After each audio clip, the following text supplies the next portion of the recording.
सभी को जय मसीह की। प्रियो, आज हम देखेंगे मत्ती का 23 अध्याय और उसकी 25वीं आयत। हे कपटी शास्त्री और फारिसियों, तुम पर हाय, तुम कटोरे और थाली को तो ऊपर से मांजते हो, परंतु वे भीतर अंधेर और असंयम से भरे हुए हैं। ए अंधविश्वासी फारिसी, पहले कटोरे और थाली को भीतर से मांज कि वे बाहर से भी स्वच्छ हों।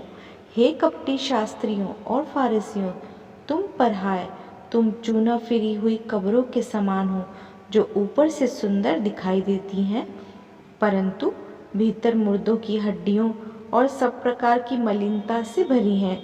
इसी रीति से तुम भी ऊपर से मनुष्यों को धर्मी दिखाई देते हो, परंतु भीतर कपट और अधर्म से भरे हुए हो।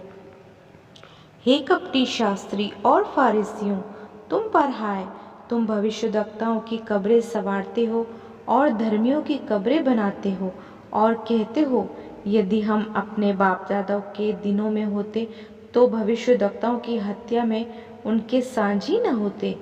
इससे तो तुम अपने पर आप ही गवाही देते हो कि तुम भविष्यद्वक्ताओं के हत्यारे की संतान हो। अतः तुम अपने बाप दादाओं के पाप का घड़ा पूरी तरह से भर दो।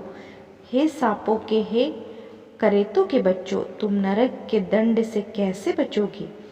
इसलिए देखो, मैं तुम्हारे पास भविष्यद्वक्ताओं और बुद्धिमानों और शास्त्रियों को भेजता हूँ, और तुम उनमें से कुछ भी मार डालोगे और क्रूस पर चढ़ाओगे, और कुछ को अपने आराधनालयों में कोड़े मारोगे, और एक नगर से दूसरे नगर में खदेड़ते फिरोगे, जिससे धर्मी हाबिल से लेकर बरिक्या के पुत्र जकर्याह तक, जिसे तुमने मंदिर और वेदी के बीच में मार डाला था।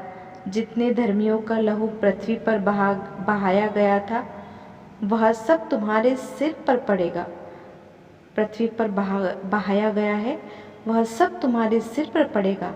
मैं तुमसे सच कहता हूँ, ये सब बातें इस समय के लोगों पर आ पड़ेगी। हे यरूशलेम, हे यरूशलेम, तू भविष्यद्वक्ताओं को मार डालता है और जो तेरे पास भेजे गए उन पर पथराव करता है। कितनी ही बार मैंने चाहा, जैसे मुर्गी अपने बच्चे को अपने पंखों के नीचे इकट्ठा करती है, वैसे ही मैं भी तेरे बालकों को इकट्ठा कर लूं, परंतु तुमने ना चाहा। देखो, तुम्हारा घर तुम्हारे लिए उजाड़ छोड़ा जाता है, क्योंकि मैं तुमसे कहता हूँ कि अब से जब तक तुम ना कहोगे धन्य है वह जो प्रभु के नाम से आता है, तब तक तुम मुझे फिर कभी नहीं देखोगे। जब यीशु मंदिर से निकलकर जा रहा था, तो उसके चेले उसको मंदिर की रचना दिखाने के लिए उसके पास आए।